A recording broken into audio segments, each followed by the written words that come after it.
Young billionaire leaves a wallet full of cash near a poor mother on Christmas Eve. But what she does leaves him in tears. Christmas Eve had arrived with all its characteristic grandeur. The downtown streets were transformed into a genuine visual celebration. Lights flashed in red and gold, intertwined on the posts and trees. Enormous wreaths hung from store facades, swaying gently in the frigid wind. A gigantic Christmas tree dominated the center of the town square, covered in ornaments that shimmered under the spotlights. The air carried the unmistakable smell of roasted chestnuts, hot chocolate, and cinnamon from the kiosks scattered along the sidewalks. It was the kind of scene that appeared in movies. Perfect, magical, full of life. Entire families hurried past, carrying colorful bags and gift-wrapped presents. Children ran between adults' legs, shouting with excitement, their faces red with cold and happiness. Couples holding hands paused at the decorated shop windows, pointing and laughing. Groups of friends met on street corners, exchanging tight hugs and holiday wishes. Everyone seemed to have a place to go. Everyone seemed to belong somewhere, except for Dawson Blake. He was sitting alone on a wooden bench in the furthest corner of the square, where the lights did not reach with such intensity. He wore a grey overcoat that must have cost more than most people spent on clothes in an entire year. On his wrist, a glistening Swiss watch, impeccable Italian shoes. Everything about him screamed success, money, achievement. But his face told another story.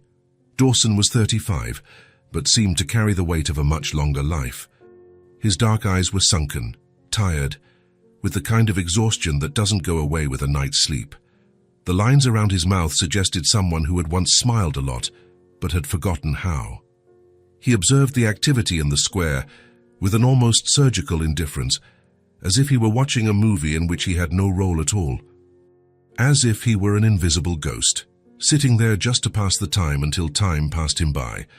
35 years old, owner of an expanding supermarket chain, majority partner, apartment with a panoramic view, imported car, an enviable bank account, and absolutely no one to share any of it with. Dawson sighed deeply and crossed his arms, trying to shield himself from the cold. But the cold he felt did not come from outside. It came from within, and that kind of cold has no coat that can fix it. That was when he saw them. Across the square, walking slowly amidst the hurried crowd, were a woman and a little girl. The difference between them and the rest of the people was subtle, but visible to anyone who paid attention. And Dawson was paying attention. The woman must have been about 27. Blonde hair fell over her shoulders in natural waves, slightly messy from the wind. Her fair skin was pink from the cold. She held firmly the hand of a little girl, also blonde, who couldn't have been more than 5. The clear eyes of both sparkled as they looked at the illuminated shop windows, but neither of them stopped to go inside the stores. Their clothes were simple, not torn, not dirty, but visibly old. The girl's coat was too big on the shoulders, clearly not originally hers. The mother wore a jacket that was too thin for that cold and carried an old shoulder bag with a patched strap. But there was something about them, something that made Dawson keep watching. It was the way the mother occasionally bent down to listen to what her daughter was saying, the way the girl squeezed her mother's hand every time she saw something beautiful, the way they smiled at each other, even though they had nothing in their hands. Connection, bond, something real. Dawson quickly looked away, as if he had been caught doing something wrong. He ran a hand over his face, feeling the fatigue weigh down even more.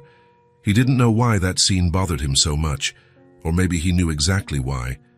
He had none of that anymore. Perhaps he never truly had it. Without thinking much, or perhaps thinking too much, Dawson reached into the inner pocket of his overcoat and pulled out his wallet. Dark brown leather, well kept, full of credit cards, money, and documents. It even had an old photo of him with someone who was no longer part of his life, someone who had painfully proven that trusting was dangerous. He looked at the wallet for a long moment. Then, with an almost casual gesture, he placed it next to him on the bench. He stood up, adjusted his coat, and walked away. But he didn't go far. He stopped near a newspaper stand, about 10 yards away, pretending to flip through a magazine.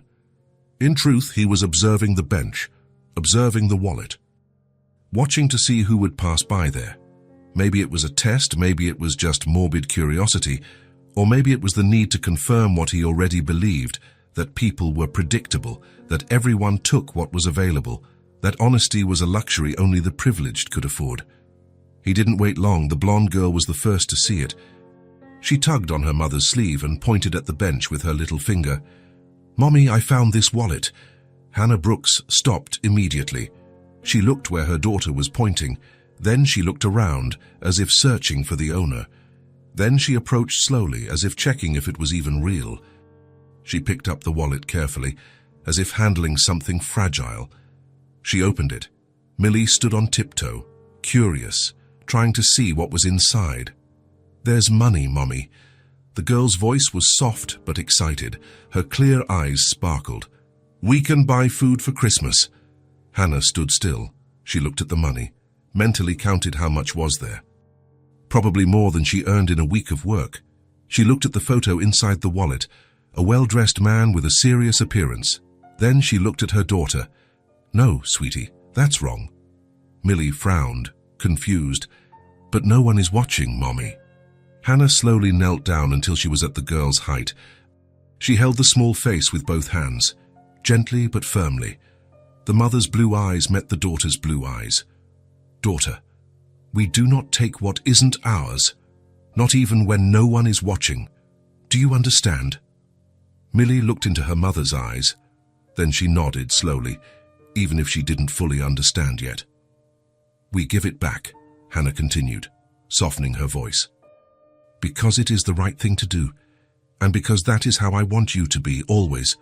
The girl nodded again, this time with more conviction. "Okay, Mommy." Dawson was far away, but he heard every word, every syllable, every pause. Something inside him shattered. He turned his face away, bit his lip, tried to take a deep breath, but he couldn't hold it back. A hot tear streamed down his cold cheek. Just one. But it weighed as if it were 1,000. Because how long had it been since he had seen this? How long since someone chose to do the right thing simply because it was the right thing? Not out of fear, not for self-interest. Just because. He quickly wiped his face with the back of his hand, trying to compose himself. But when he looked again, Hannah was already coming toward him. She must have seen him near the bench earlier, must have made the connection. "Excuse me," she said, her voice firm but polite. "I think this is yours." Dawson looked at the wallet she held out to him. Then he looked at her eyes. There was no judgment there. There was no superiority. There was no pity. Only honesty. He slowly took the wallet back, still processing what he had just witnessed. "Thank you," was all he could manage to say. Hannah gave a small smile and began to turn away, taking her daughter's hand again. But before she could leave, Dawson spoke. This time his voice came out differently, softer, more human, less guarded. "Forrest, have you eaten dinner yet?" Hannah stopped mid-step. She turned slowly, looked at him with an expression of genuine surprise. "What?" "The two of you." Dawson pointed slightly at Millie, who was next to her mother, rocking from one foot to the other. "Have you had anything to eat today?"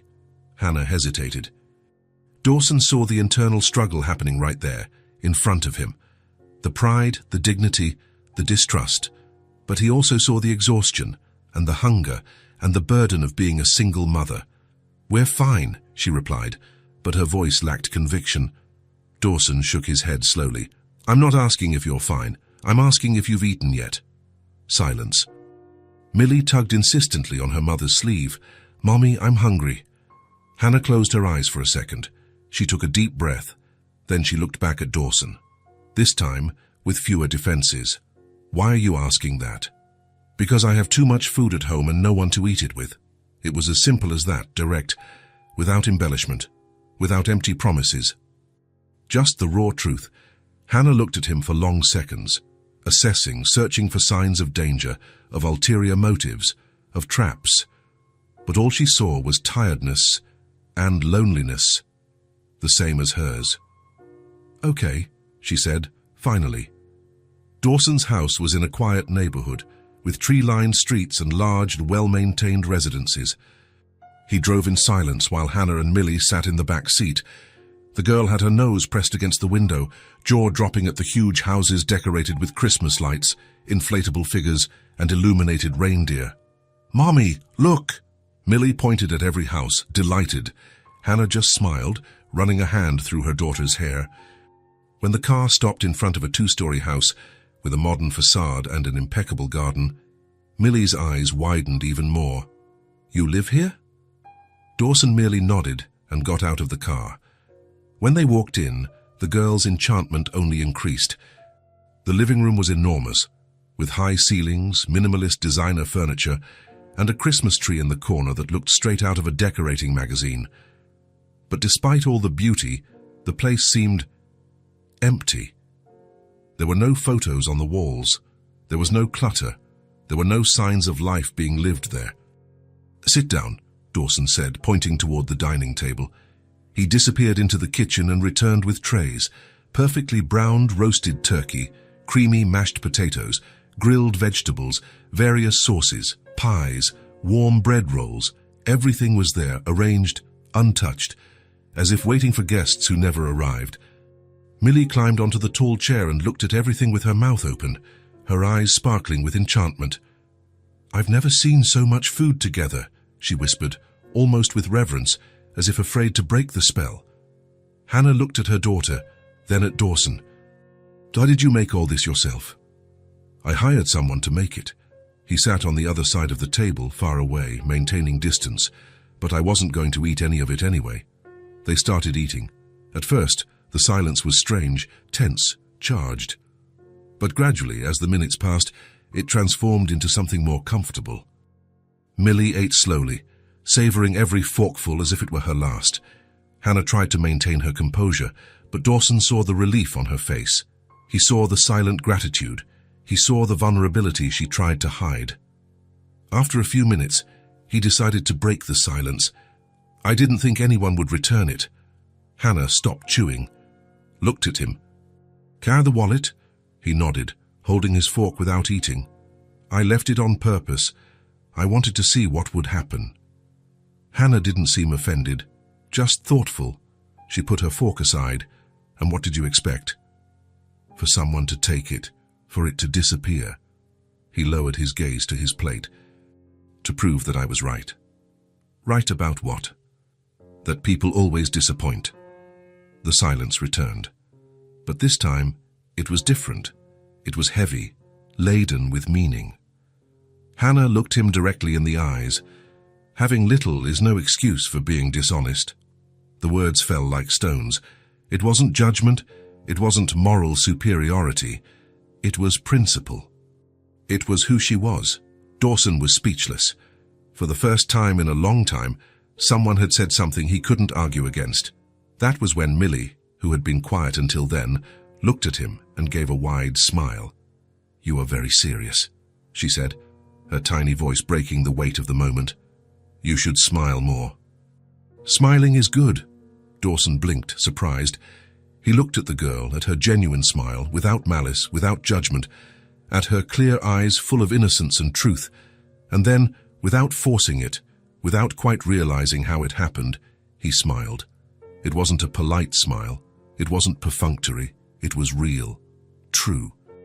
Coming from a place he thought he had forgotten how to access, Hannah saw it, and she smiled too.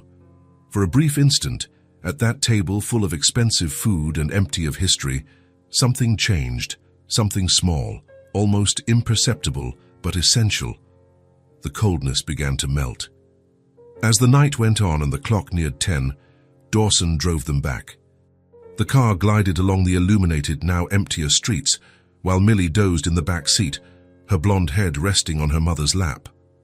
Hannah ran her fingers through her daughter's hair, looking out the window, lost in thought. Dawson stopped in front of an old apartment building. No doorman, no modern intercom, no Christmas decorations, but clean, decent. Hannah woke Millie carefully, whispering in her ear. The girl slowly opened her eyes, sleepy. "Thank you," Hannah said, before opening the door. "For the food, and for the company." Dawson just nodded, unable to find the words. They got out. The door closed with a soft click, and then he was left there, alone again, in the silent car, on the empty streets. But this time the emptiness was different. It wasn't the usual void, that comfortable and predictable emptiness he had learned to live with. It was a new kind of emptiness, an emptiness that hurt, as if something had been taken from him, but at the same time as if something had been put in its place. He had felt warmth, he had heard laughter, he had seen real connection. And now, going back to the big empty house, he missed it. Dawson rested his forehead on the steering wheel and closed his eyes, taking a deep breath. For the first time in a very, very long time, he didn't want to be alone. Dawson woke up early that Christmas morning, not because he wanted to, he simply couldn't stay asleep. The house was too silent. The kind of silence that hurts. He lay there for a few minutes, looking at the ceiling, trying to understand what he was feeling. There was something different, something he hadn't felt in a long time. Restlessness. Not the bad kind of restlessness, the one that comes from anxiety or stress. It was something else. It was as if something had been awakened inside him. Something that was asleep, forgotten, buried under layers of disappointment and coldness. He got up, took a shower, and put on casual clothes, made coffee, but barely touched the cup, turned on the television, but didn't pay attention to anything. His thoughts were elsewhere, they were on them. On the blonde woman with clear eyes who had returned the wallet without hesitation. On the little girl who had told him he should smile more. On the two of them sitting at the table the night before, eating with such gratitude that it seemed almost painful to watch. Dawson didn't quite understand what was happening to him, but he knew he couldn't stop thinking about that moment. About that feeling of being complete, even if only for a few hours. He ran a hand over his face, trying to focus on anything else, tried to check emails on his phone, tried to look at company reports, but nothing worked. Everything seemed unimportant. That was when an idea struck him, simple, small, but persistent. The girl, Millie. The way she had looked at the Christmas tree in his living room. The way she had been enchanted by the food. The way she had said, with that tiny voice, that she had never seen so much food together. Dawson knew they didn't have much.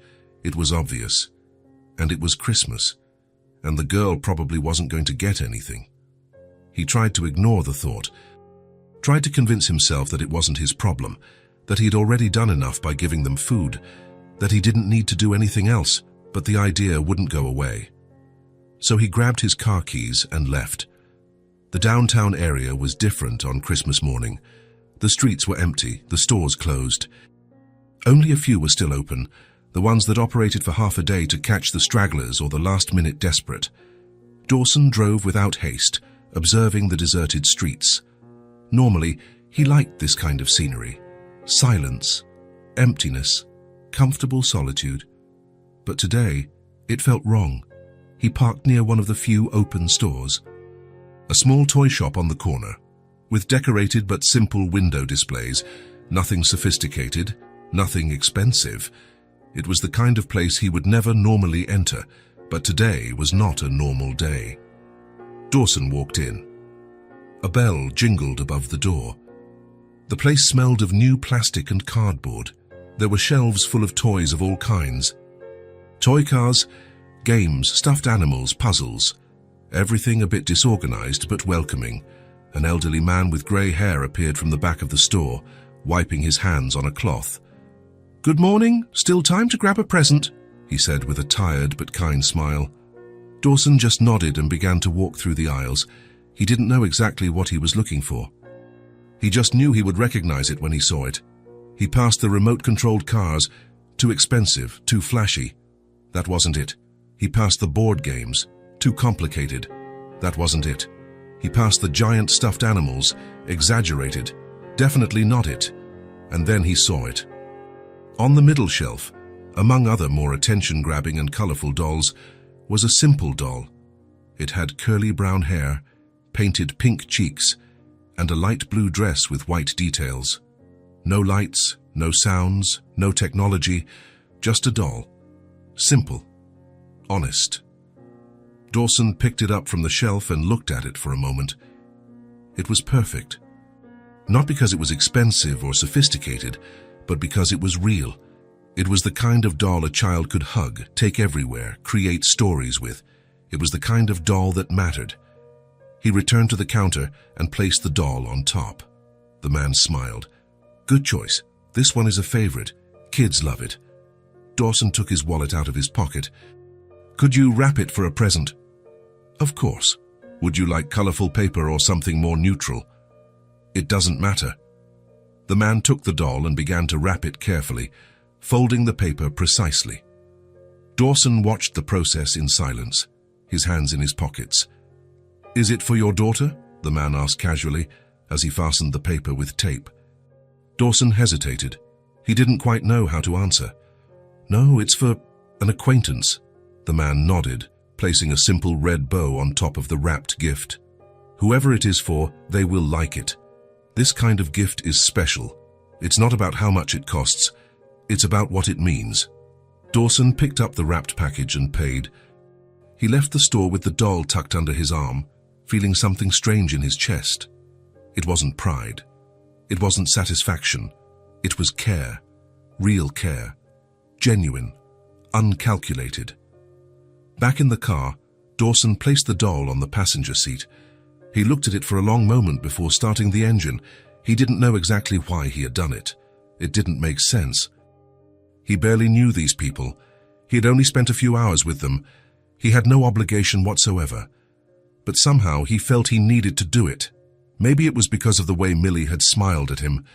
Maybe it was because of the way Hannah had taught her daughter to do the right thing, even when it was difficult. Maybe it was simply because, for the first time in a long time, he had felt something beyond emptiness. Dawson leaned his head back on the seat and sighed deeply. He didn't know what he was doing. He didn't know where this was going. But he knew he couldn't just forget. He couldn't go back to his old life as if nothing had happened. Something had changed. He had changed. Dawson looked again at the wrapped doll next to him. The red bow shone under the morning light. It was a small gesture, simple, but it carried weight. It carried intention. It wasn't about impressing. It wasn't about looking generous. It wasn't about fulfilling social protocol. It was about being present, about showing that he cared, about starting something different, something he couldn't name yet but felt was important. It was the beginning of real care. He started the car and began driving back toward his house. But this time, he didn't feel so alone, because now he had a purpose. Small, perhaps, but real. Tomorrow, he was going to look for them. He was going to deliver the doll. He was going to see Millie's smile. He was going to see Hannah's look. And maybe, just maybe, he was going to start understanding what it meant to have something or someone who truly mattered. Dawson parked in the garage, picked up the doll carefully, and went inside the house. He placed the package on the living room table, right in the center where he could see it. And for the first time in years, he went to sleep looking forward to the next day.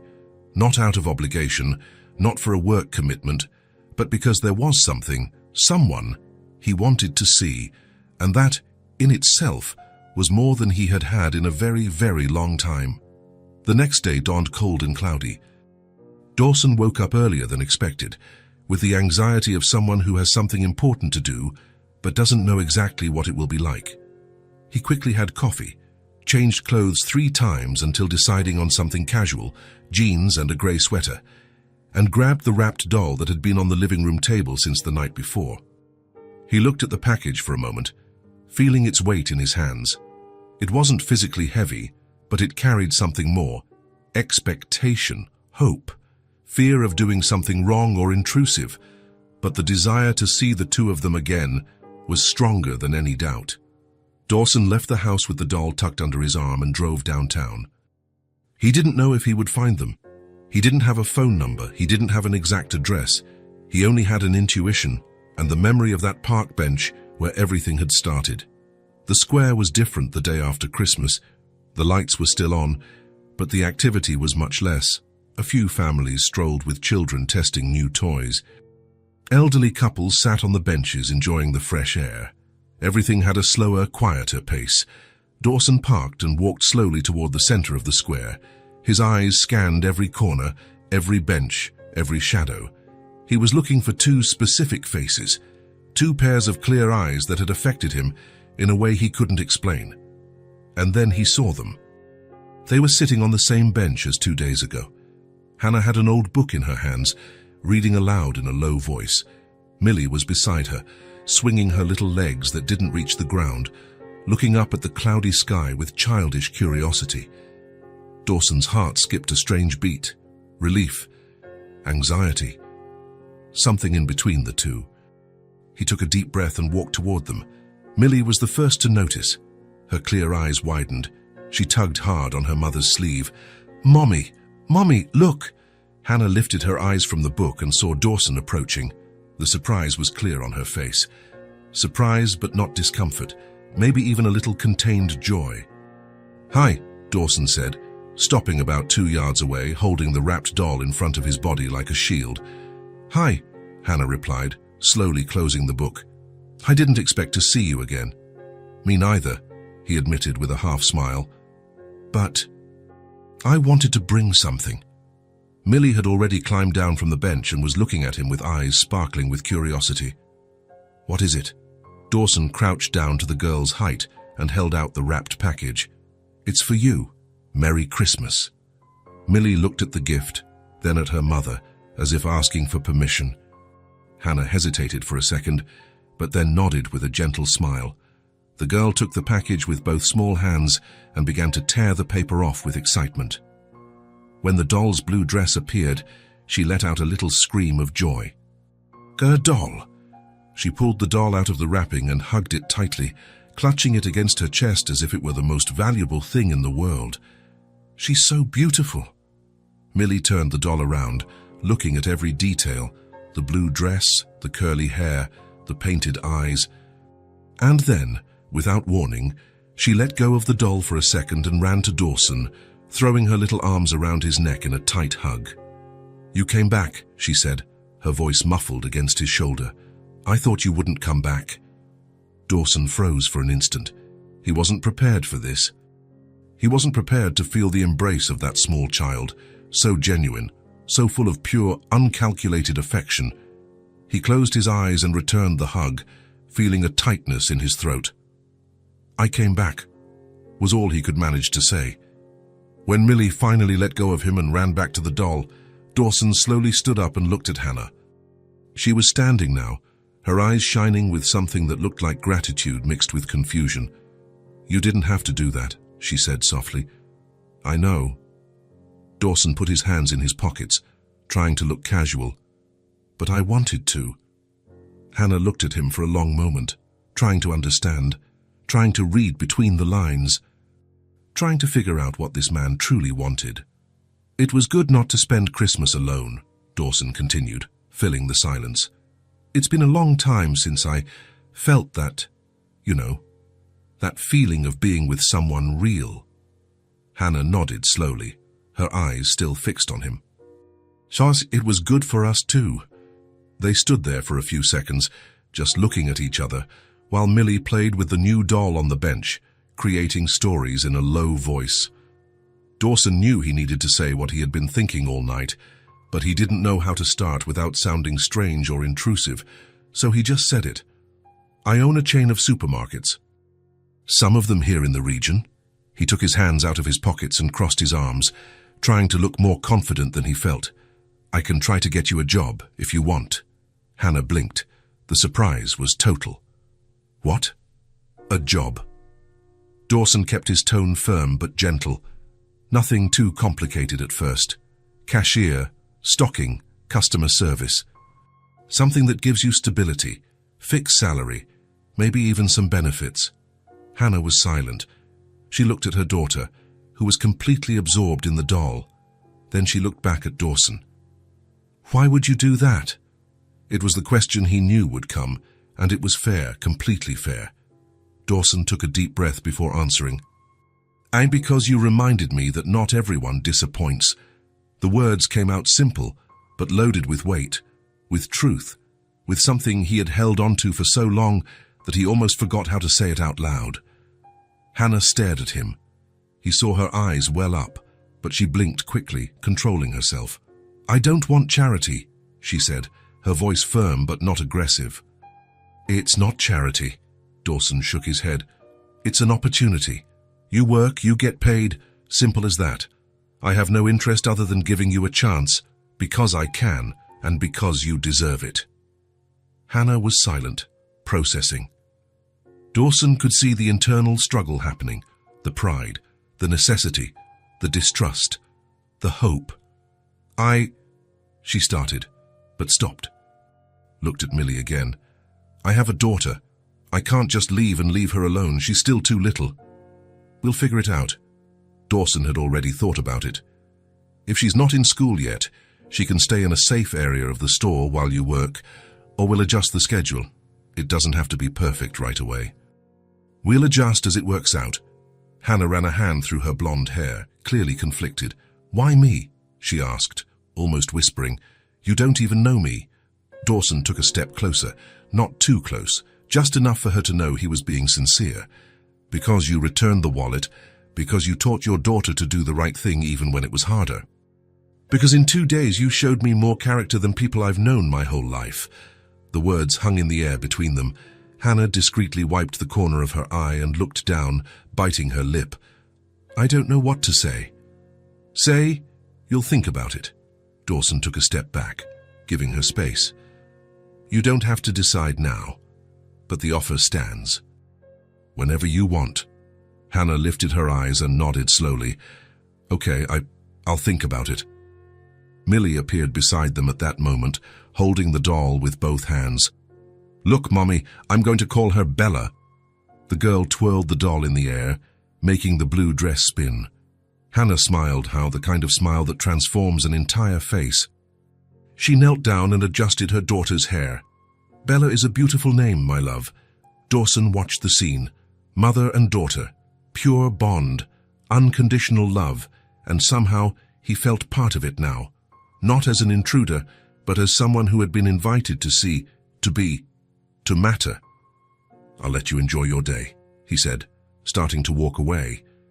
But if you need anything, find me. Deal? Hannah nodded. Deal. Dawson waved at Millie, who waved back with the doll, making Bella wave too. He smiled, a real smile, the kind that hurts because it's so true, and began to walk back to the car. But before leaving, he looked back one last time. They were still there. Hannah had returned to sitting on the bench, and Millie was beside her, showing the doll and telling animated stories. And for the first time in a long time, Dawson felt he had done something right, something that mattered, something real. 3 days later, Hannah called. Dawson answered on the second ring, trying not to show how much he had been waiting for that call. Hello? Is this Dawson? Her voice sounded nervous on the other end of the line. Yes, Hannah. It is. I thought about the offer. She hesitated. If it's still on the table, I accept. Dawson smiled to himself in the empty office. Of course it's still on the table. When can you start? Whenever you need me. Monday? There was a pause. Okay, Monday. On Monday morning, Hannah arrived 15 minutes early at the downtown supermarket.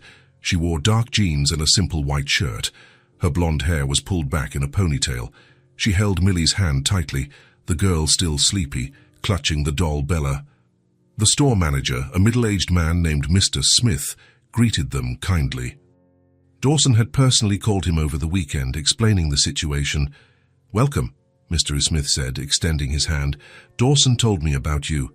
We'll show you everything slowly. No pressure. Hannah shook his hand, clearly relieved. Thank you.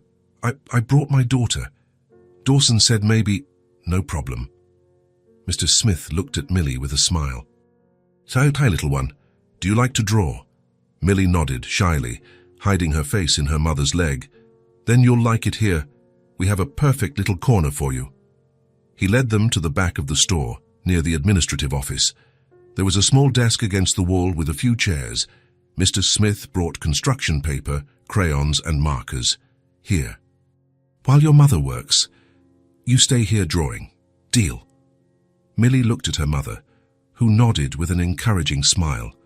Okay, the girl said softly, climbing into the chair and placing Bella next to her. Hannah took a deep breath. feeling a weight lift from her shoulders. The first few days were about adjustment. Hannah was trained on the register. She learned how to scan products, deal with the system, make change, and smile even when she was tired. It was simple work, but it required attention, and she dedicated herself to every detail. Millie stayed in her little corner, drawing. She drew houses, trees, stick figures. Sometimes she drew her mother. Sometimes she drew Bella. Sometimes she drew Dawson, always with a big smile on his face. During her break, Hannah would go over there, bring a simple snack she had brought from home and share it with her daughter. The two of them would eat together, talk softly, and laugh about small things. It was a new routine, but it was good, stable, safe. On the third day, Dawson showed up.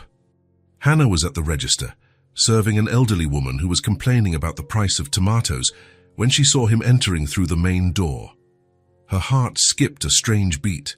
He was wearing casual clothes, jeans and a navy blue button-down shirt, but still looked different from everyone else there. He had a presence, not arrogant, just solid. Dawson walked slowly through the aisles, picking up a few random things, bread, milk, coffee, things he clearly didn't need. When he got to Hannah's register, he placed the items on the conveyor belt and smiled. "Hi."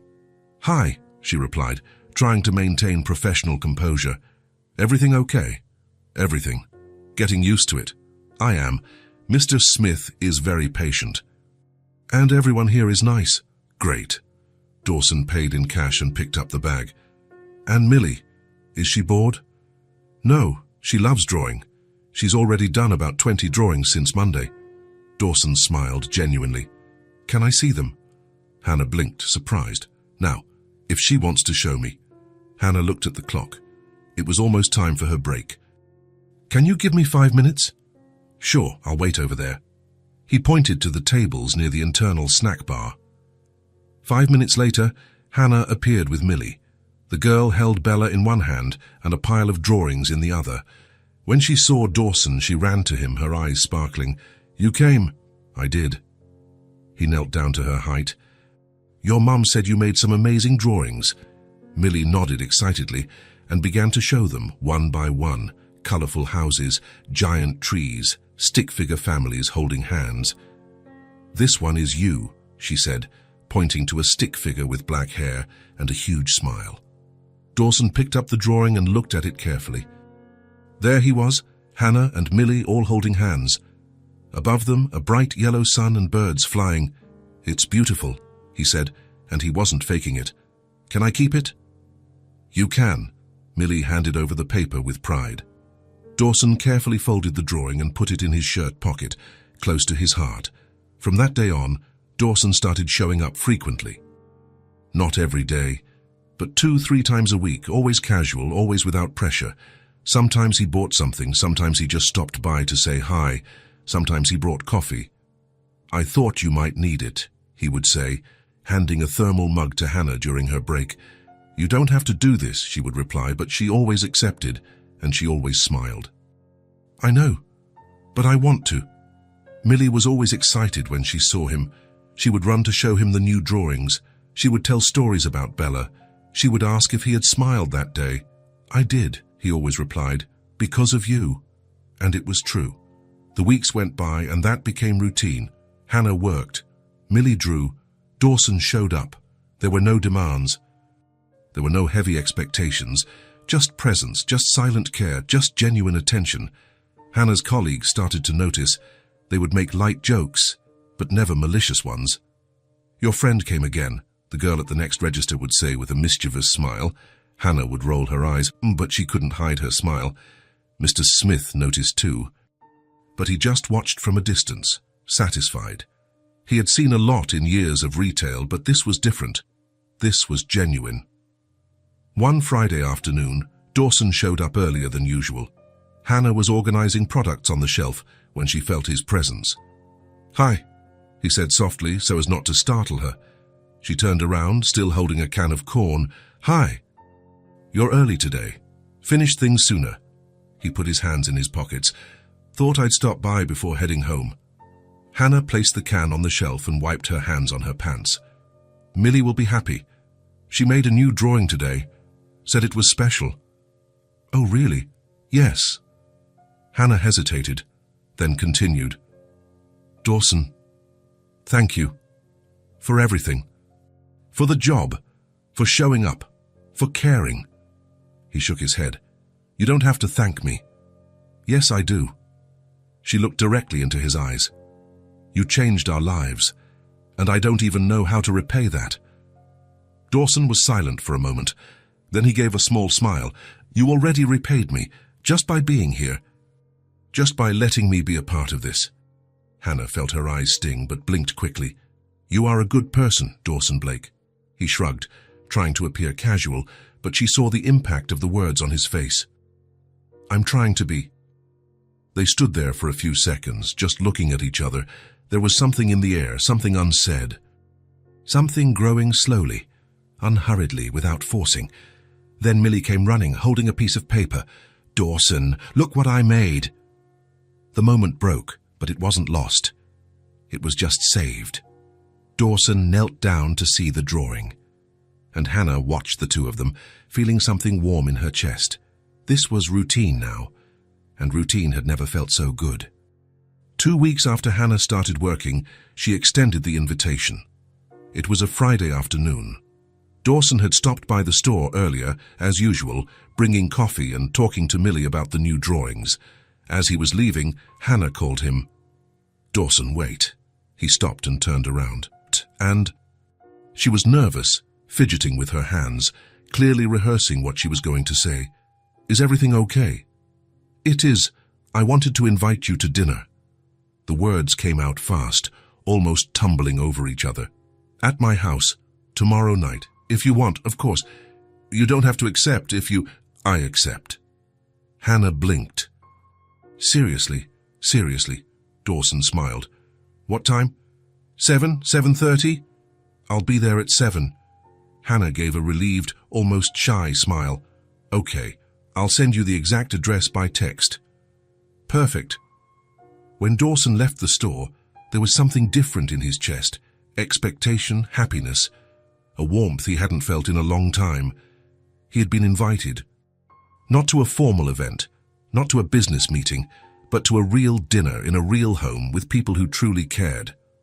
On Saturday, Dawson spent the day feeling anxious. He tried to work at home, but couldn't concentrate. He watched television, but nothing held his attention. He kept checking the clock every 5 minutes, watching the time pass too slowly. At 6:30, he got ready. Nothing too formal. Dark jeans, a light blue shirt, casual shoes. He looked in the mirror and, for the first time in a long time, didn't just see tiredness looking back. There was something more. Life, perhaps. Before leaving, he stopped at a local market and bought flowers. A simple bouquet of white daisies, nothing exaggerated. Just a gesture. The address Hannah had sent was in a simple neighborhood, away from downtown. The streets were narrower, the houses smaller, but everything was clean and tidy. Children played on the sidewalks. Neighbors chatted on their porches. It was the kind of place where people knew each other, where doors were left open, where real life happened. Dawson parked in front of a small 2-story house. The paint was faded, but the front door had a new welcome mat and a vase with flowers next to it. He got out of the car, picked up the bouquet, and climbed the 3 steps to the door, took a deep breath, and rang the doorbell. Small footsteps came running from the other side. The door opened and Millie appeared, smiling from ear to ear. You came. She jumped and hugged his legs. Dawson laughed, almost dropping the flowers. Of course I came. I promised, didn't I? Millie, let him in first. Hannah appeared behind her daughter, wiping her hands on a dish towel. She was wearing a simple light green dress and her hair was loose over her shoulders. She was flushed, probably from the heat of the kitchen. Sorry, she said, smiling. Come in, please. Dawson walked in. The house was small, very small compared to his, but there was something there that his house lacked. Warmth, life, belonging. The living room had an old but clean sofa, with colorful pillows, a small television on a wooden shelf, photos of Millie on the walls, from baby up to now, her drawings taped to the refrigerator, visible from the living room, the smell of homemade food coming from the kitchen. "I brought these for you," Dawson said, holding out the bouquet. Hannah took the flowers, surprised and her eyes shining. "They are beautiful. You shouldn't have—" "I wanted to." She smelled the flowers and smiled. "I'll put them in water. Make yourself at home. Everything is almost ready." Dawson sat on the sofa while Millie settled down beside him, showing off Bella, who now had new clothes made from scraps of fabric. "Mommy made them," Millie explained proudly. "Look, she even has little shoes." Dawson examined the doll carefully, admiring the details. "Your mother is very talented." "She is," Millie agreed, nodding her head. "She can do everything." Hannah returned with the flowers in a makeshift jar and placed it on the coffee table. "The table is set. Shall we eat before it gets cold?" The small kitchen table had 3 place settings: simple but neatly arranged plates, paper napkins folded with care, glass cups, cutlery sparkling clean. In the center, serving dishes with food, roasted chicken with homemade seasoning, white rice, beans, salad, and boiled potatoes. It wasn't sophisticated. Say it wasn't from an expensive restaurant, but it was made with care, with attention, with love. Dawson sat down and looked at all of it, feeling a tightness in his throat. "It looks incredible," he said, and it was true. "It's simple," Hannah said, serving Millie first, "but it's made with love. That's the best kind of food then." They started eating. At first, there was a shy silence, but soon Millie started talking, telling stories about the school she would start soon, about the new drawings she had planned, about Bella and the imaginary adventures they had together. Dawson listened to everything, smiling, asking questions, genuinely interested. Hannah watched the interaction, her heart filled with gratitude. "Is it tasty?" she asked after a while. "It's delicious," Dawson replied, and he wasn't just being polite. "It's been a long time since I ate something made like this, with attention." Hannah smiled, looking down. "Good." When they finished eating, Millie got up from her chair and went to the living room. She returned minutes later holding a folded piece of paper. "So I made this for you," she said, handing the drawing to Dawson. He took the paper and opened it carefully. It was a different drawing from the others, more detailed.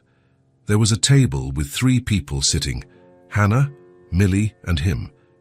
Above the table, a dialogue bubble coming from Millie's mouth said, in shaky, childish letters, "Since Mummy started working, we never ran out of food." Dawson stared at the drawing for a long moment. The words, the meaning, the weight of it all. He felt his throat tighten. He felt his eyes sting. He blinked quickly, trying to hold it back. Hannah saw it. She placed her hand over his on top of the table, a brief but comforting touch. "Millie, why don't you go play in the living room for a bit while I clean up here?" she said softly. "Okay." The girl ran out with Bella in her arms. Dawson carefully folded the paper, as if it were the most fragile thing in the world, and put it in his shirt pocket. "Thank you," was all he could manage to say, his voice husky. "She loves you, you know," Hannah said softly. "And I don't know how to thank you enough for everything you did." Dawson shook his head, still unable to speak. Hannah stood up and began clearing the dishes. Dawson offered to help, but she refused. "You are a guest. Sit outside on the porch." "I'll be done here in a minute." The porch was small, with just 2 wooden steps and space for 2 old plastic chairs, but from there you could see the whole street, the lights of the neighboring houses turning on, the sky darkening. Dawson sat in one of the chairs and took a deep breath. The night air was cool. The sound of children playing in the distance mixed with the clatter of dishes being washed inside. It was peace, real peace. Hannah appeared a few minutes later, holding 2 cups of hot tea. She handed one to him and sat in the other chair. "Sorry, I don't have anything more sophisticated to offer," she said, blowing on the tea. "This is perfect."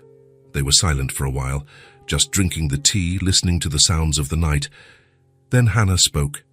"Dawson, there's something I never properly told you." He looked at her, waiting. Hannah took a deep breath, looking at the dark sky. "Millie's father left me when he found out about the pregnancy." Dawson was silent, just listening. So we had been together for 2 years. I thought it was real, that it would work out. She laughed without humor. But when I told him I was pregnant, he disappeared, literally, changed cities, blocked my number, never came back. She took a sip of the tea, her hand trembling slightly. I was alone, completely alone. No family, no real friends. Just me and a baby on the way. Dawson felt anger towards someone he had never seen, but he didn't interrupt. I did everything, Hannah continued, her voice firmer now.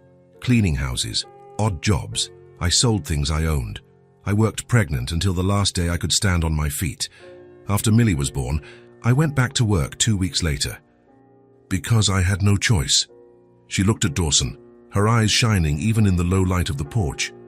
There were days I didn't eat to make sure she did. There were days I cried hidden in the bathroom because I didn't know how I would pay the rent. There were days I thought about giving up. But you didn't give up, Dawson said softly. No? Hannah shook her head, determined, because she needed me, and because I promised myself I would give her everything I never had. Love, security, dignity. Dawson stared at her, not with pity, not with judgment, but with something much greater.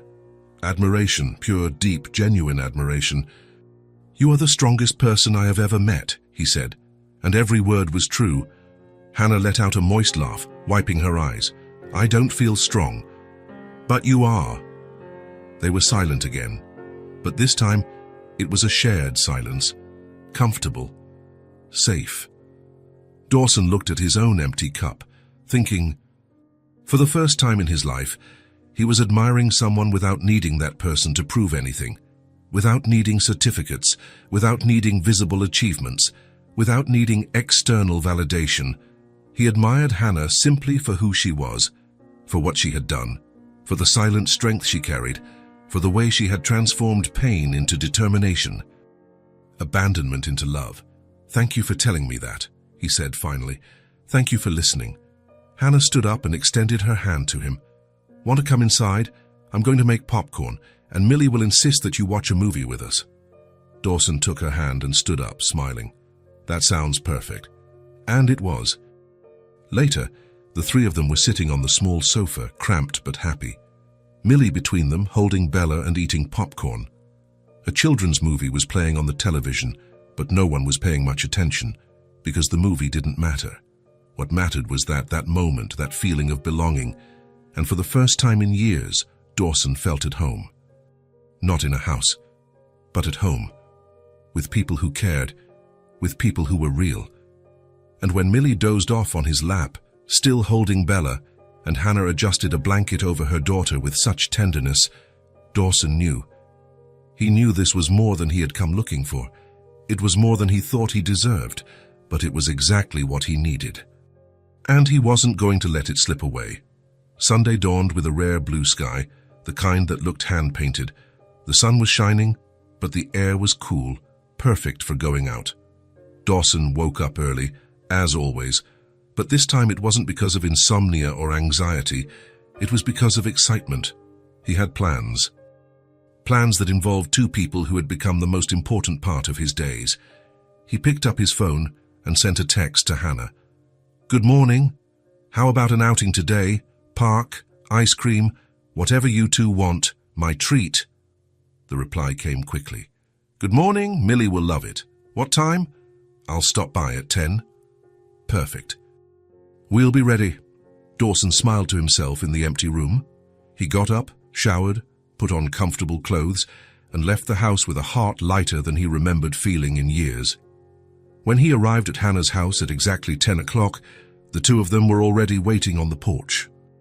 Millie was wearing a little yellow dress with printed flowers and a ribbon in her blonde hair. Hannah wore light jeans and a simple white shirt, her loose hair shining in the sun. You came! Millie shouted, running down the steps and jumping into his arms. Dawson caught her in the air and spun her around, drawing laughter from her. Of course I came. I promised, didn't I? You promised. Millie held Bella tightly, the doll now inseparable from her. Hannah came down the steps with a small shoulder bag, smiling. Good morning. Good morning. Dawson put Millie down. "You both look lovely." Hannah blushed slightly. "Thank you, and thank you for the invitation. We needed a day like this." "Me too." The park was about 20 minutes away by car. It was large and full of trees, green lawns, and a lake in the center where ducks swam peacefully. There were playgrounds, walking trails, and kiosks selling popcorn and cotton candy. As soon as they arrived, Millie ran toward the playground, holding Bella in one hand and waving at them with the other. "Come on, Mummy! Come on, Dawson!" Hannah laughed and ran after her daughter. Dawson followed, feeling something strange and good at the same time. Lightness, joy, freedom. He pushed Millie on the swing while Hannah took photos with her old phone. The girl laughed loudly, asking to go higher, higher and higher. Dawson obeyed, laughing along, feeling the wind on his face and the sun on his back. "Higher! Higher!" Millie screamed, her voice full of pure happiness. "Careful, Dawson," Hannah warned, but she was laughing too. "I am being careful," he replied, but pushed one more time, just a little bit harder, just to hear her laugh again. After the swings, they went to the slide. Millie insisted that Dawson go down with her. He hesitated, looking at the small slide, clearly made for children. "Come on, Dawson, come on!" Millie pulled his hand. Hannah was laughing, recording everything. "Go on, Dawson, show some courage." He rolled his eyes but couldn't hide his smile.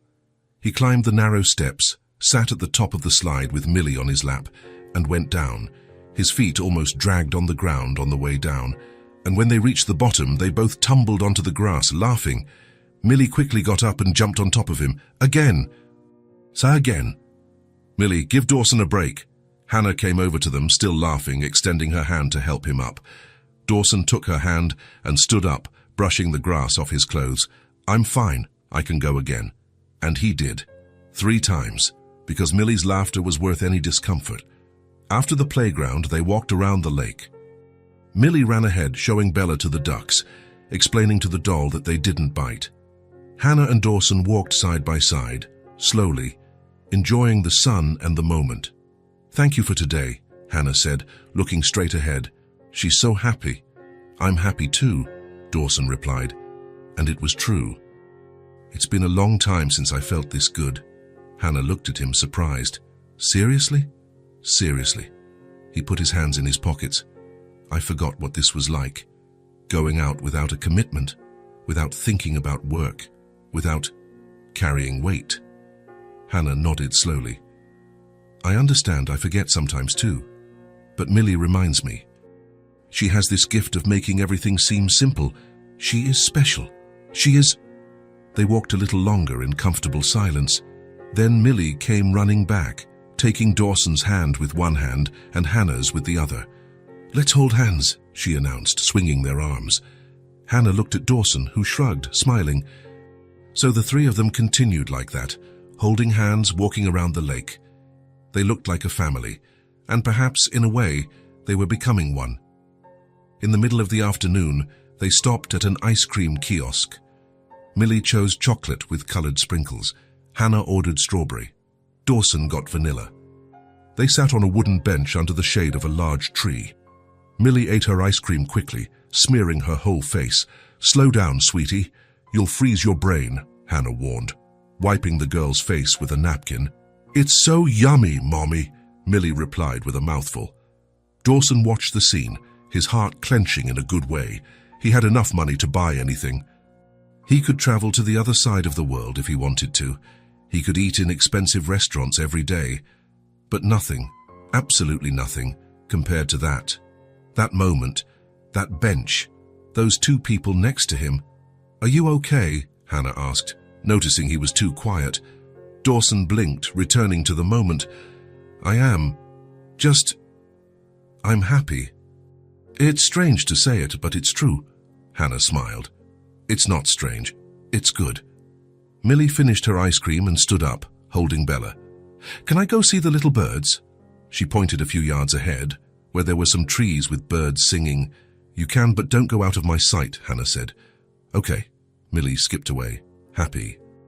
Hannah and Dawson were left alone on the bench. The silence was comfortable, but Dawson felt there was something he needed to say. something that had been trapped inside him for a long time. He took a deep breath. "Hannah, can I tell you something?" She turned her body toward him, attentive. "Of course." Always, Dawson looked straight ahead, toward the lake, trying to find the right words. "I had a best friend, Lucas. We knew each other since college. We started the company together. He was my partner, my right-hand man, the only person I truly trusted." Hannah remained silent, just listening. "About 2 years ago, I found out he was stealing." Dawson's voice came out harsher. "Embezzling money from the company, creating fake accounts, all behind my back, for months." Hannah's eyes widened, shocked. "My God!" When I confronted him, he didn't even try to deny it. He just took what he had stolen and disappeared, moved countries, never came back. Never apologized, never tried to explain, he just left. Dawson ran a hand over his face, the emotional exhaustion returning just from the memory. And I was left there, alone, with the company to fix, with my reputation tarnished, with a wound that wouldn't close. Because it wasn't just about the money, it was about trust. It was about friendship. It was about everything I thought was real and found out wasn't. Hannah placed her hand over his, a gentle but firm touch. "I'm so sorry, Dawson." After that, I closed myself off. He looked at her. "I worked to keep from thinking. I built walls around myself. I stopped trusting anyone. I stopped getting close to anyone. Because I was certain everyone would disappoint me in the end." He paused. "Until I met you two." Hannah felt her eyes sting, but held back the tears. Dawson continued. "You two. You reminded me that not everyone is like that there are still good people. People who stay, people who don't disappear when things get hard." Hannah squeezed his hand. "Some people leave, Dawson." Her voice was soft but firm. "That's true, and it hurts. But some people stay, and those people, the ones who stay, are the ones who truly matter." Dawson looked into her eyes, blue, clear, honest. "And you stayed." Hannah nodded slowly. "I stayed. And I'm going to keep staying." The words fell like a balm on the old wound. Dawson felt something release inside him, something that had been trapped, tight, painful for so long. He didn't need empty promises. He didn't need impossible guarantees. He just needed this, someone who stayed, someone who chose to be there, day after day, without ulterior motives. "Thank you," he said, his voice husky. "You're welcome." They stayed like that for a moment, holding hands, just existing in that space. They didn't need more words. They didn't need explanations. They just needed to be there. Millie came running back, interrupting the moment, but not destroying it. "There's a blue bird. Come see, come see." Hannah and Dawson stood up, still holding hands without realizing it. They followed Millie to the trees, where there was indeed a small blue bird hopping from branch to branch. "Look, Bella, look." Millie showed the doll, enchanted. Dawson looked at Hannah. She looked back, and they both smiled. In the late afternoon, as the sun began to set, painting the sky orange and pink, they returned to the car. Millie was tired, dozing in the back seat, clutching Bella. Hannah looked out the window, a small smile on her lips. "Today was perfect," she said softly. "It really was," Dawson agreed, driving slowly. He drove them both back home. He helped carry Millie, who was sleeping soundly, to the sofa. Hannah covered her daughter with a blanket and kissed her forehead. At the door before Dawson left, Hannah hugged him. A long, tight hug full of meaning. "Thank you for everything, for today, for being here, for caring." Dawson returned the hug, feeling her warmth, the gentle scent of her hair, the feeling of belonging. "Thank you for letting me be a part of this." When they separated, there was something different in the air. A new intimacy, a deeper trust. "Will I see you tomorrow?" Hannah asked. "Always." Dawson walked down the steps and got into the car. He waved before leaving. Hannah waved back, staying at the door until he disappeared around the corner. When he arrived home, the customary loneliness didn't come, because now he had something, he had someone, he had a bond. He was no longer just Dawson Blake, the successful and solitary businessman. He was Dawson, the guy who pushed swings, went down slides, ate ice cream on a park bench, and held hands. He was Dawson, who had found something he didn't know he was looking for, a family, not by blood but by choice. And that, he discovered, was the best kind of all. Dawson took Millie's drawing from his pocket, the one that said they never ran out of food, and put it on the refrigerator, held by a magnet. He looked at it for a long moment. Then he smiled. For the first time in years, he was okay, truly, and he wasn't alone anymore. The following weeks brought a routine that none of the three knew they needed, but now couldn't imagine living without. Dawson became part of their lives, not invasively, not forcibly, but naturally, organically, as if he had always belonged in that space, as if their lives had been incomplete before and now finally made sense. When school vacation ended, and Millie needed to return to classes, it was Dawson who offered to take her.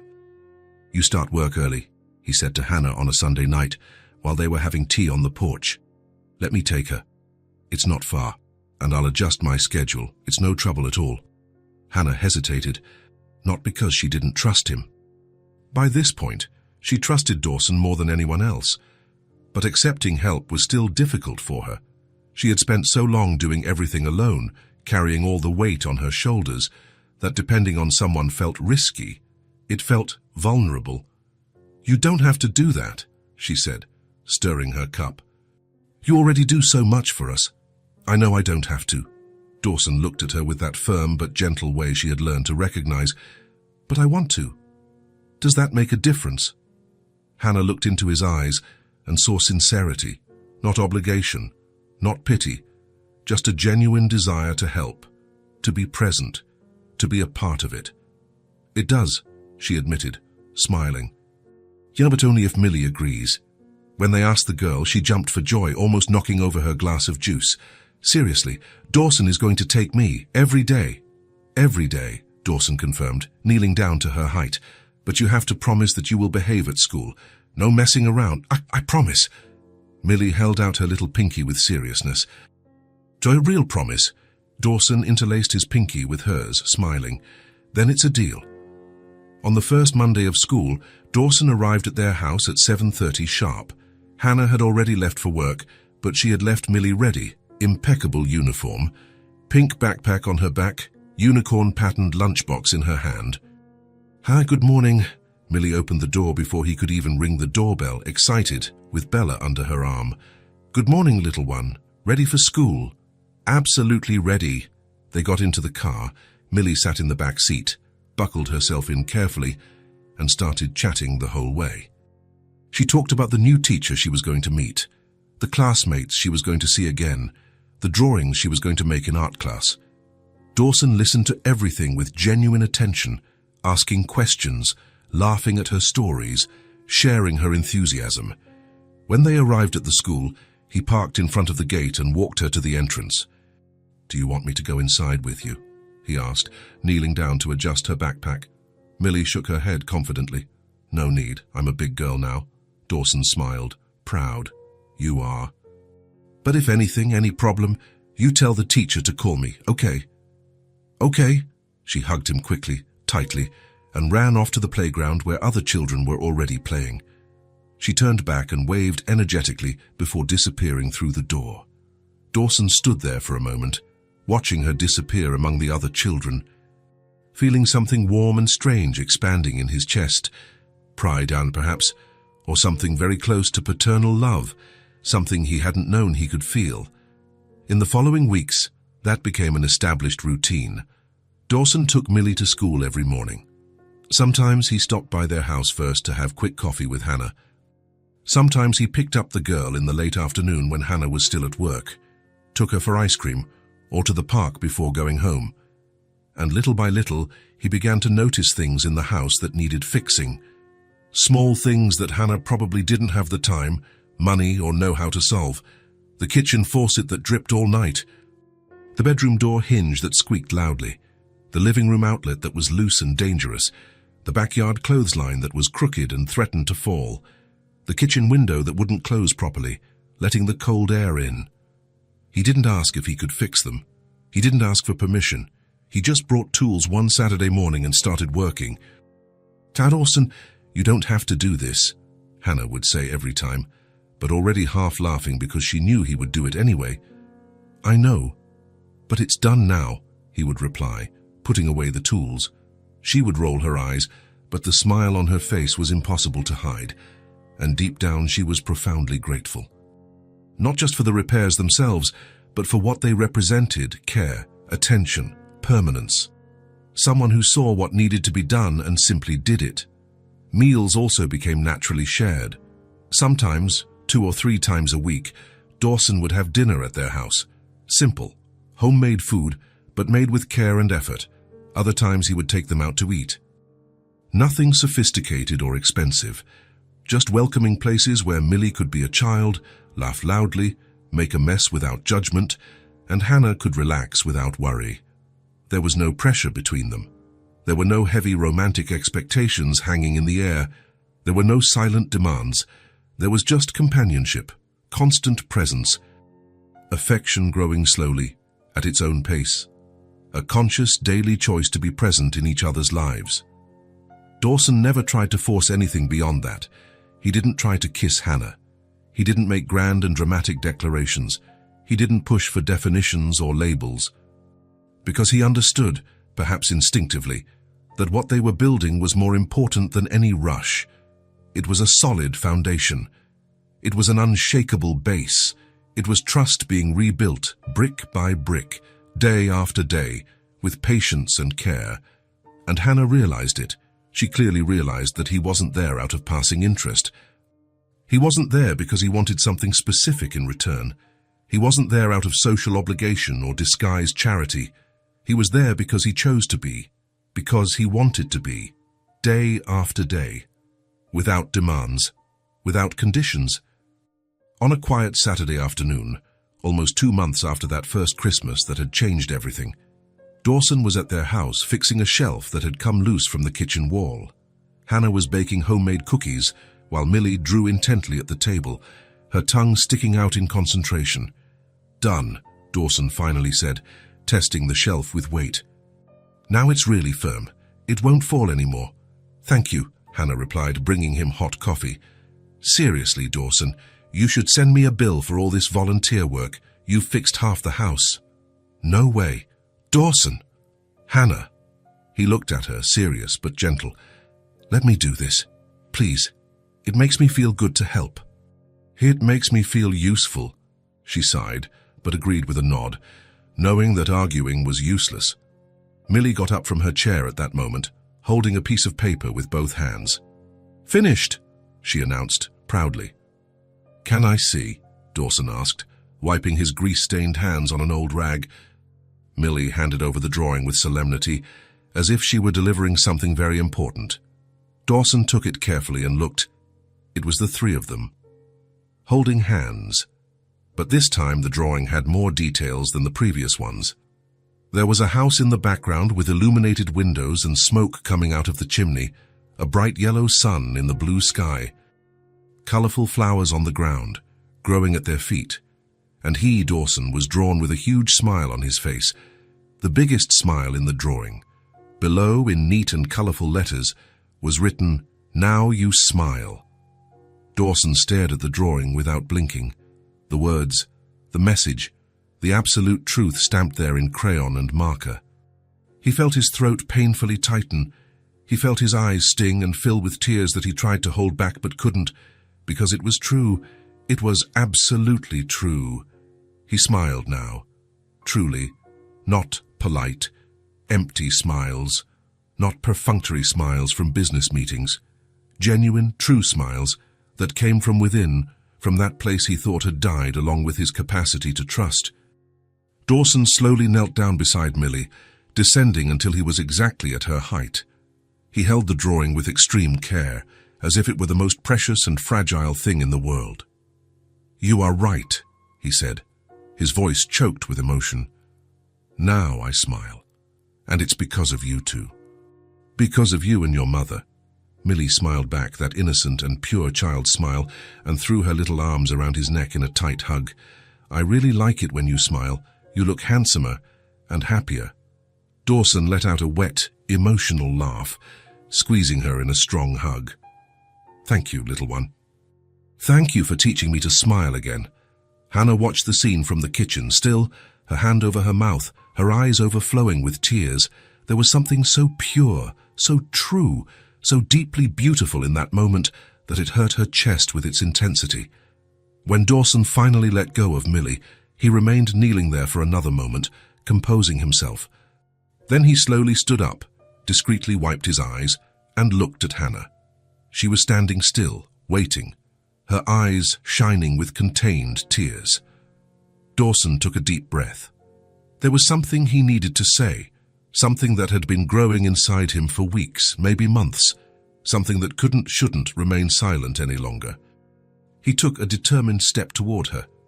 "Hannah, there's something I need to tell you right now." She placed the trembling coffee cup on the counter, her accelerating heart pounding hard. "What?"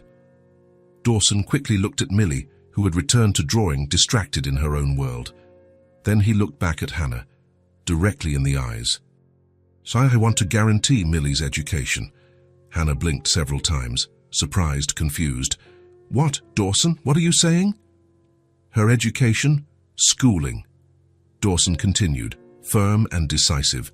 "Good private school, school supplies, courses, college when the time comes, everything she needs. I want to guarantee all of that. I want to take care of her future. Financially, structurally." Hannah shook her head, stunned, emotional, unable to process it properly. "Dawson, you can't. That's too much. It's too big. I can't accept something like that." "Yes, you can, and you will accept it." He took another step, now very close to her. "Because I'm not doing this as a favor. I'm not doing it out of pity or moral obligation. I'm doing it because I want to, because she matters deeply to me, because you matter deeply to me." Hannah felt the tears start to stream freely down her cheeks. She tried to wipe them away with the back of her hand, but they kept coming relentlessly. "And I want you both in my life." His voice came out softer now, more intense, more loaded with emotion. "Always. Every day. Not out of obligation, not out of convenience, not because I feel guilty or because you need me, but because you two saved me. You reminded me what it is to truly live, to truly feel. You showed me that I can still trust, that I can still love without fear." Hannah covered her face with both hands, sobbing softly, her shoulders trembling. Dawson placed his hands on her shoulders with extreme gentleness. "I know it's a lot. I know you spent too much time alone, carrying everything, and that trusting someone again is scary. But I'm asking for a chance, not to be perfect, because I'm not, but to be here every single day, to be a part of this, to be family." Hannah slowly lowered her hands and looked at him through her tears. Her blue eyes were red, swollen, wet, but there was something else there, something greater than fear, hope, deep acceptance, love being born. She didn't say anything. She couldn't form words, but she didn't need to. Her gaze said everything. It said yes with absolute clarity. It said, "Stay, please." It said, "I trust you completely." It said, "You are already a part of this." It said, "I love you too." Dawson pulled her into a tight, encompassing, secure hug. Hannah clung to him tightly, letting her tears completely soak his shirt, letting years of accumulated fear, loneliness, and pain finally dissolve in that embrace. "Thank you," she whispered hoarsely against his chest. "Thank you for staying, for choosing to stay." "Thank you for letting me stay," he replied, his voice also choked. "For giving me a chance, for letting me be a part of your family." They stayed like that for a long moment, just holding each other, just breathing together. Just existing in that safe space they had built brick by brick, day by day with patience and love. When they finally separated, Millie was standing right next to them, holding Bella, looking up with worry. "Are you crying?" she asked, her voice small. "Is everything okay?" Hannah quickly knelt down, wiping her eyes and flashing a huge smile despite the tears. "Yes, we are, my love, but it's tears of happiness. They are good tears." Millie tilted her head, thinking seriously. "Then is everything really okay?" "Everything is okay," Dawson confirmed, kneeling down too and opening his arms. "It's more than okay. It's perfect." Millie smiled with relief and hugged them both at the same time, her small arms trying to reach both of them, squeezing with all the strength she had. "I love you both," she declared simply, honestly. Hannah kissed the top of her daughter's blonde head, emotional. "We love you infinitely too, my love." Dawson squeezed the two of them in the hug, feeling something inside him finally becoming complete. Something that was broken being fixed.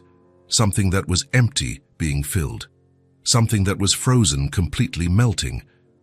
And there, in that small kitchen with the smell of homemade cookies in the air, embracing two people who had come into his life by chance but were now everything, Dawson Blake finally understood what home was. It wasn't a place. It wasn't walls or expensive furniture. It was them, it was chosen love. It was a built family. It was presence that heals. And he was never going to let it slip away again. 1 year later, Christmas Eve again. But this time, everything was different. Hannah's small house had been transformed. Colorful lights flashed in the windows, hung carefully by Dawson and Millie on a Sunday afternoon. A simple wreath adorned the front door. Inside, a small but heavily decorated tree dominated the corner of the living room. Ornaments they had chosen together, the three of them, laughing and arguing over each one. The smell of food filled every room. Turkey in the oven, potatoes roasting, stuffing being prepared, dessert cooling in the refrigerator. And there was something else. Something that couldn't be seen but could be felt in every inch of that space. Life, joy, belonging. In the kitchen, the three of them worked side by side, preparing the holiday dinner. There was no rigid division of tasks, just natural movement, like a dance rehearsed without realizing it. Dawson peeled potatoes at the sink, his shirt sleeves rolled up. Hannah seasoned the turkey with attention, running her fingers over the meat, ensuring every part was covered.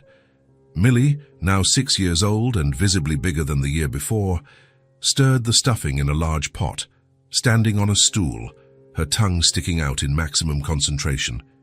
"Is it good?" she asked, showing the spoon to her mother. Hannah tasted it and smiled. "It's perfect, my love. You are turning into a chef." Millie smiled proudly and returned to stirring. Dawson looked at the two of them and felt that good clenching in his chest, the one that had become familiar, the one that meant home. "What are you smiling about?" Hannah asked, noticing. "Nothing, just happy." She walked over and quickly kissed his cheek, a natural, automatic gesture. They didn't need grand gestures. Small moments said everything.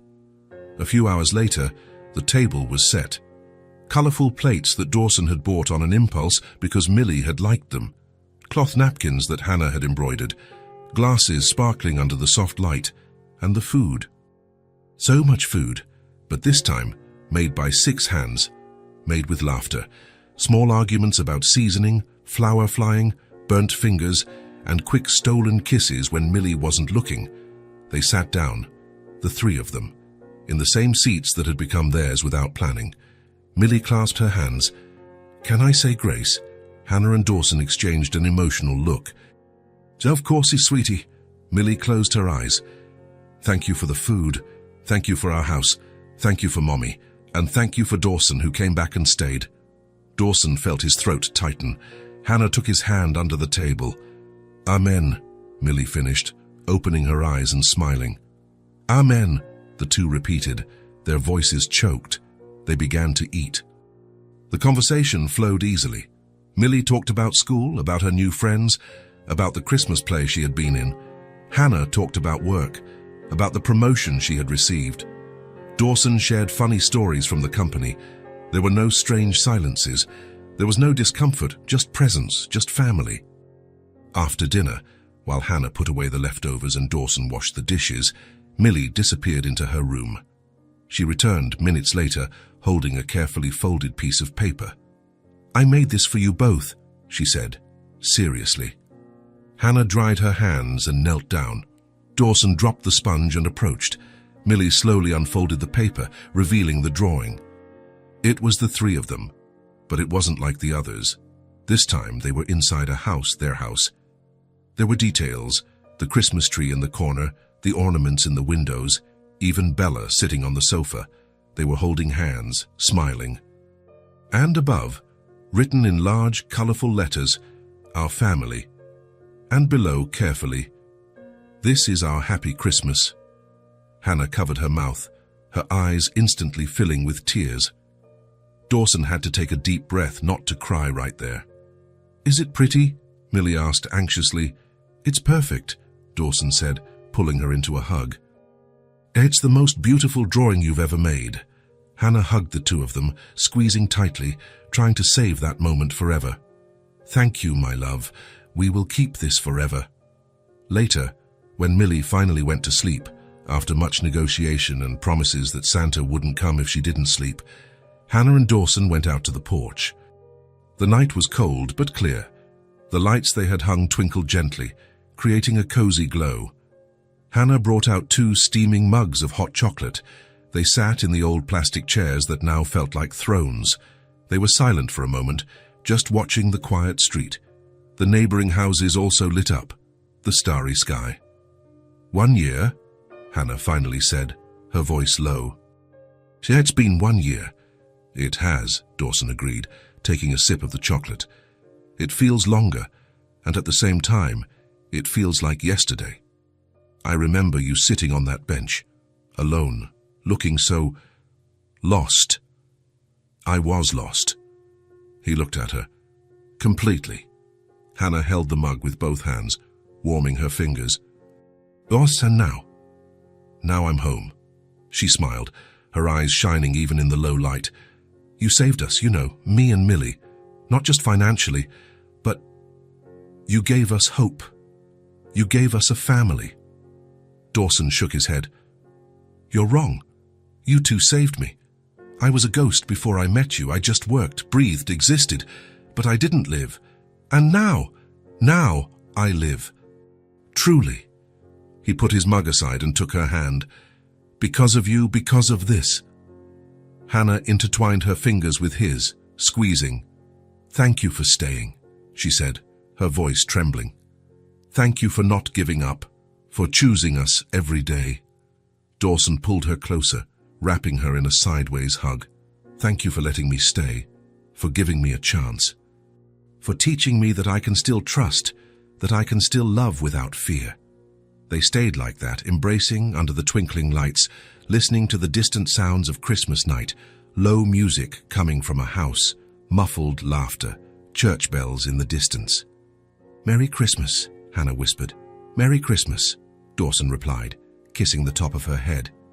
And there, on that simple porch, in that small house full of love, with cooling hot chocolate and twinkling colored lights, they celebrated.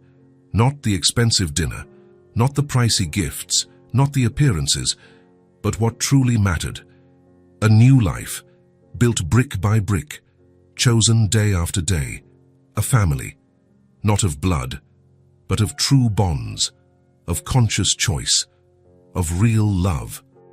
And that, Dawson finally understood, was the greatest gift of all. It couldn't be bought, it couldn't be forced, it couldn't be rushed. It could only be built, with patience, with presence, with truth. And they had built it, together, and it was perfect. If this story touched your heart, subscribe to the channel and turn on notifications so you don't miss the next ones. Leave a like, because it helps this story get recommended to more people. See you in the next story.